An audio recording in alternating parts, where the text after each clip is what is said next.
India is a socialist secular democratic Republic of India. हा देश हा सेक्युलर देश आहे. सगळ्या विचारधारेला या ठिकाणी आपण इक्वल सम्मान देत असतो. राईट टू इक्वॅलिटी आर्टिकल 14 मध्ये त्या ठिकाणी दर्शवलेला आहे. राईट टू स्पीच त्या ठिकाणी कॉन्स्टिट्यूशन मध्ये दर्शवलेला आहे. मग आता तुम्ही विचार व्यक्त करण्याचा अधिकार जर हिरावून घेत असाल तर ही एक प्रकारची दडपशाही आहे, ही हिटलरशाही आहे. तुम्ही एकीकडे हा कायदा आणता आणि दुसरीकडे प्रवीण गायकवाड सारख्या बहुजनांचा विचार करणारा, संभाजी महाराजांच्या विचारांवर चालणाऱ्या माणसांवर त्या ठिकाणी तुमचा कार्यकर्ता काळीक फोडतो. मग यांच्यावर कायदा सुव्यवस्था नाही ठेवू शकत. तुम्ही एकीकडे संभाजी ब्रिगेडच्या लोकांना अडवता आणि दुसरीकडे शिवधर्मवाले जे आहेत त्यांना तुम्ही नतमस्तक होता. काय चाललंय या देशामध्ये, काय चाललंय या राज्यामध्ये?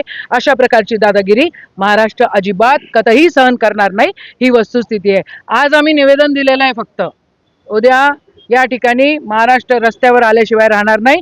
तुम्ही या प्रकारे दादागिरी या महाराष्ट्रामध्ये डेमोक्रेटिक इंडियामध्ये तुम्ही करू शकत नाही, एवढंच आमचं म्हणणं आहे. हा कायदा रद्द झाला पाहिजे.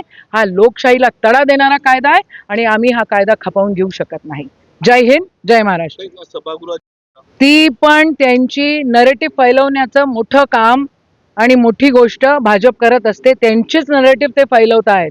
बोलूच देत नाही सभागृहामध्ये. विरोधी पक्ष देखील कुठे बनवू देत आहेत.